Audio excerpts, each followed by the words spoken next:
It's funny because we call it astrology, but we don't necessarily care about the stars all that much. Oh, what?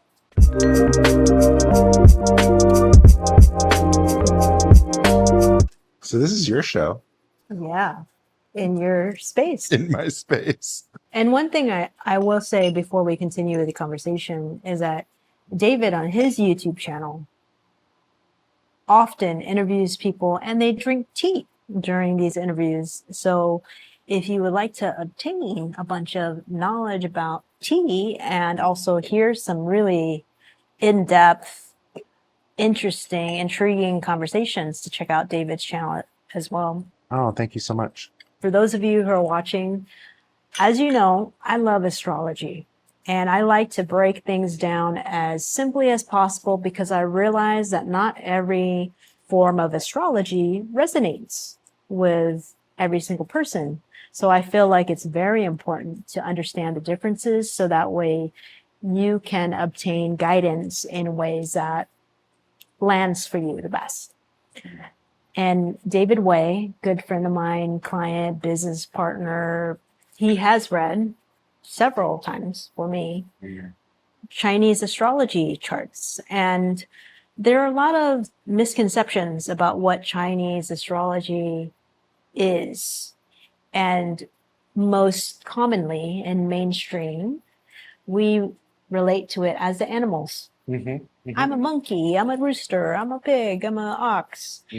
And until I met you, there wasn't really any explanation beyond that. Like I didn't realize the depth of Chinese astrology. So I wanted to invite you to explain what else is there. Yeah, thank you for that warm intro. You're absolutely right. Most people, when they think of Chinese zodiac, they'll often think of just the animals. And many of us have gone to a Chinese restaurant and we'll see the animals on a table mat or something like that. And we may think that everyone of a particular year is a particular animal.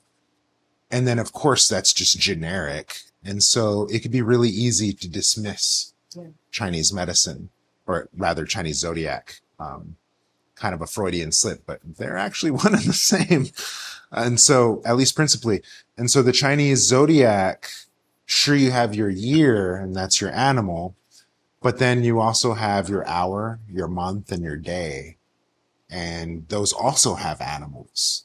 And it's the same 12 animal system, but now that there's more characters in the mix, now there's nuance to the reading and personality. And so it kind of gives room for expression as opposed to, oh, everyone this year is dragon. Oh, everyone this year is whatever, right? It seems very flatlined in that way. Now, let me ask you this. In terms of Chinese astrology, are there different types of Chinese astrology readings that you can obtain? Yeah. For sure. So you'll have your standard, your 12 animals that's kind of related to a stems and branches system. You have a Bazi, which is a very common system. You have a Jiugong, like a 9 palace reading, which is based off of your birthday as well. There's all sorts of numerology. I do a Wei Polestar natal chart reading, which is also based off your birthday, birth time specifically too. And so lots of options with Chinese astrology, lots of different systems, and they're not all the same. Yeah, like the Bazi system, completely different. The Jiugong 9 palace system, completely different. And then some of them relate really well. And so like the Polestar relates really well with the stems and branches. And so it's nuance. There's levels to the game. Tell me a little bit about the way you do readings, what system you practice, and the components of it, because I'm sure that many of the people who are watching haven't had a reading like. Sure. Okay. So I do Wei Polestar Astrology, and I inherited it from my teacher, Liu Ming. And I would need your birthday and your birth time. And then that would give me your animal with all the nuance that we were talking about, right? With the birthday, the birth month, the birth hour, you put it all together and that gives you your character. And that comes from a stems and branches view. And we take that character, that animal character, and run it through your Polestar chart, which has your 12 houses. by putting them together, you get an extra layer of nuance. It's like, okay, here I'm on this Monopoly board, but if I use this token versus this token, I may get different results, right? And so it's really fun to kind of combine those two systems into someone's reading.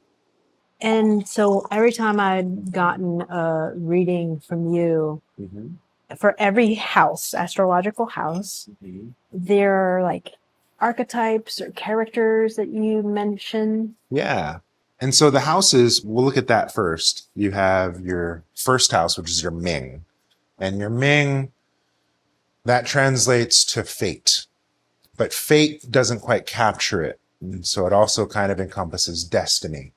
And so the very first house, it's like, boom, here you are. Here's your cards. Here's a way to play them. That in and of itself, there was a time when people would climb mountains just to figure out that first house. And that was enough. In time, enough wealthy people wanted to know more about themselves, so that they invest in all these sages to build out the system, right? And so I have my birth. Second house then is my youth. Third house then would be my relationships, my spouse. And then the progression is I'm born, I have a childhood. The relationships and archetypes I meet will then relate to who I partner with as an adult. My fourth house then is children, because who I partner with, I'm going to create something, be it a life or otherwise. After children comes my wealth palace, because what I've created is now either an asset or a liability. And then from there, I have my health palace, because health is often an afterthought. How I put all that together as career. So then from career, you have your assistants. After assistants, you have your superiors. After superiors, you have your property. And from property, you have your pleasure. And then from pleasure, it's ancestors. And those are your 12 houses. And it kind of tells the story of I'm born, I mature, I make relationships, I create life, I manage that, I manage my health. This is how I handle my life. This is who I do it with. This is who I answer to. This is where I hang my hat at night. This is how I have fun. Humans have been up to this for a long time. And so that's the forward way, but you could also go backwards on it too, is the nature of yin yang. First house now going backwards is going to be ancestor's house. And that lands because as a baby, I'm raised by my elders. Going backwards after that is going to be pleasure. And that fits because when I'm a kid, I'm having fun and exploring and experimenting. Next house after that is property. Well, that fits because at some point I'm going to get kicked out and have to fend for self. And after that, you have superiors, and that fits because I have to have a landlord and have to answer to people.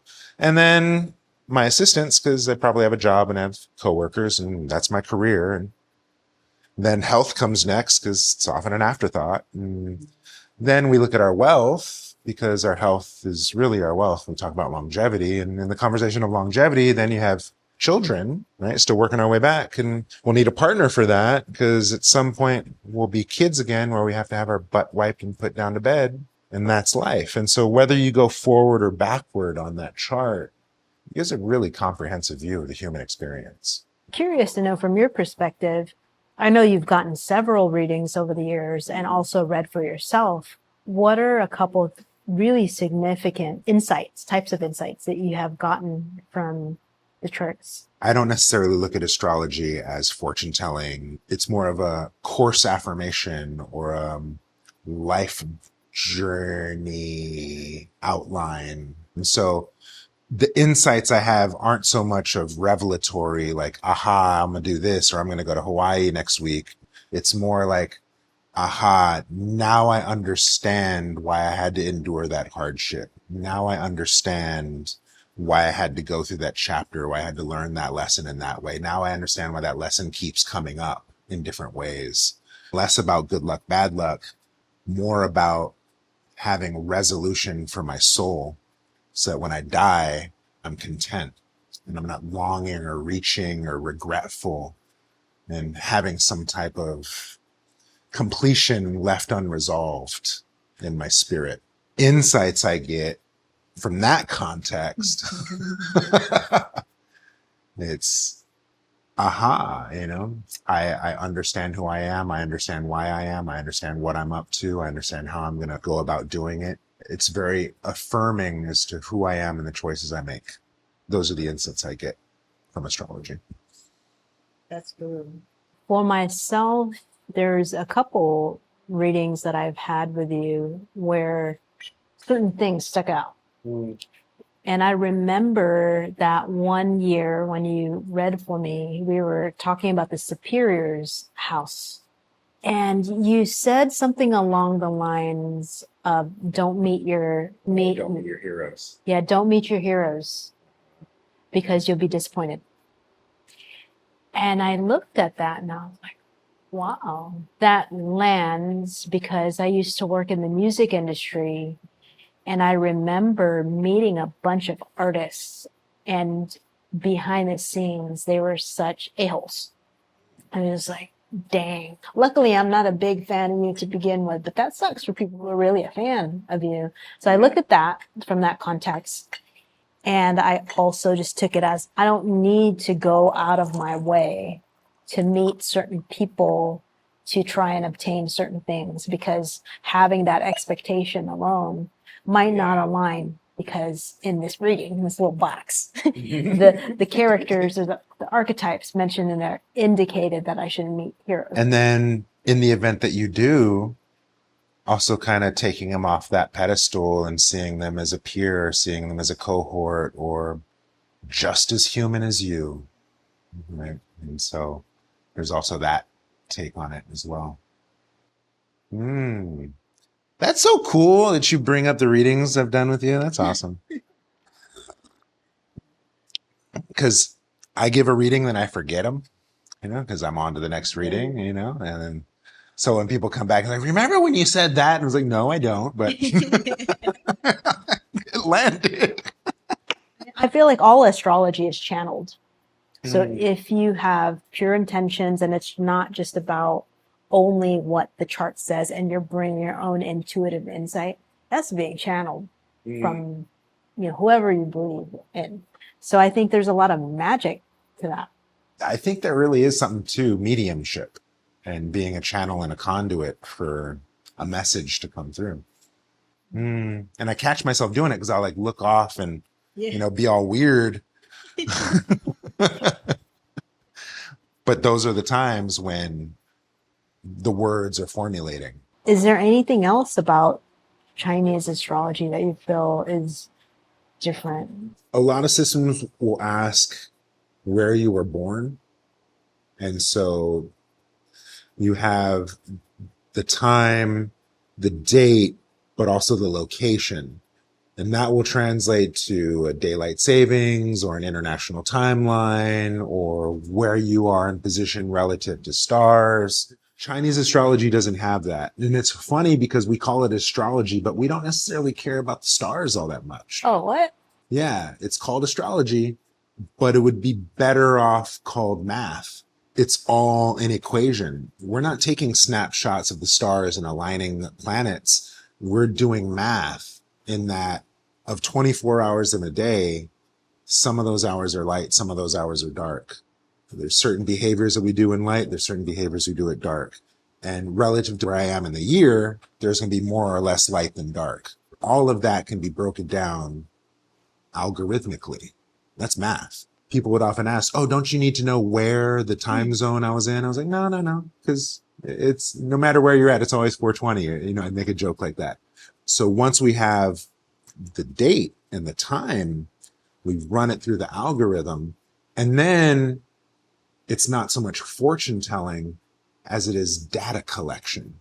Humans collect data. My wife will go to Trader Joe's for this, Whole Foods for that, Safeway for that, and grocery outlet for that. And that's a process of collecting and gathering data to know this is the best place for that. That's the best place for this. And we all gather data, whether you're a Marvel comic nerd and you know every trivia thing about the comics, or you know everything about the Dow Jones. It's like we gather information, and it's to make our lives easier. By and large, that's all Chinese astrology is. It's a bunch of mathematical equations, statistical analysis. With a connection to nature. With a connection to nature. One thing we hadn't talked about yet, which I think ties into this beautifully, is the elements as well as the seasons. Yeah. And so more data, right? The elements are more data and another way to explore time. The elements and the seasons are the exact same thing. And so if I'm talking about wood element, it's not so much the mighty oak tree, it's the little sprout in spring, right? And then wood will grow and mature and then catch on fire. That's my fire element, but that's summer. And then my fire will exhaust itself and the ashes will leave me with earth. And that's midday. And then the earth will compress and condense and give me these metal ores. So it's metal. It's my next element. And that's fall, right? And then winter, water element, the snow on the mountaintops, right? And so it's cold. It's water element. And then so I have these 4 seasons, and then I'll take that springtime. Oh, that's a youth. And summer, that's an adolescent teen. Fire, that's an adolescent teen. And earth is the mature adult. And then metal is the refined retirement. And then water is ready to go down, waterfall, right? Ready to go down to repeat the cycle back into wood. And so, yeah, you have these elements. It's really a common conversation of time. That's dope. Right? And maturity. And it can support you in when you're going to take action. Because Right. I know every season you have talks where you talk about what to expect for this winter. And so we're currently in a fire dog moon. Okay. So an example of that, dogs are loyal to a fault. And fire is that aggressive angst, but maybe more emotional, not so grounded. And so again, that teenage, fire, right? And so if we look at that now, a fire dog, well, what are all these trends? What are all these things that are fighting for our loyalty? What are all these things that are fighting for us to follow along? And a fire dog will follow their master. But what if their master is a kamikaze pilot? Right now, the invitation in a fire dog moon is check your trends, check your loyalties, check your missions, and make sure they all align, because you can get fired up and riled up and be chasing your own tail and biting your own wounds and be justified in the process of self-mutilation. Oh, wow. Dang. Right? And so this is the way we would translate fire, dog, moon. We read the Polestar. We read 10-year processions. We read 1-year processions. We read compatibilities for partnerships. We have these different chapters in your life. And so if you start a business, for example, if you sign a contract, for example, you're in effect creating an entity or bringing life to a being. And so birth chart. So that all being said, I do want to let you all know that David offers readings. And again, like he'd mentioned earlier, it could be for the birth of a business. It could be for yourself and how the year is going to go. It could be for several reasons. So if you felt like this system that he described resonates for you, you can click on the link below and schedule something with him and gain a whole bunch of knowledge that you wouldn't have gotten elsewhere through other systems. Well, if we're sharing links, maybe we can share a link to my tea club too. Okay. They can have some of this kick-ass tea that we drink. Yeah. Do you want to mention a little bit about? Yeah. So again, in the conversation of seasons and time, and things you do in the sunshine and things you do at night, spring, summer, it's going to be our lighter teas. Fall, winter, it's going to be our darker teas. And so every month we send tea to people's doorsteps and we drink it together and we talk about it. All right, cool. So that link will also be in the description. Thank you so much for watching. If you have any questions, feel free to leave them in the comments. And remember, you can always follow my channel for astrological insight about different forms of astrology, entrepreneurship, as well as tech tips. You don't know how to do something, you can look on my channel for that too. All right. Talk to y'all soon. Cheers.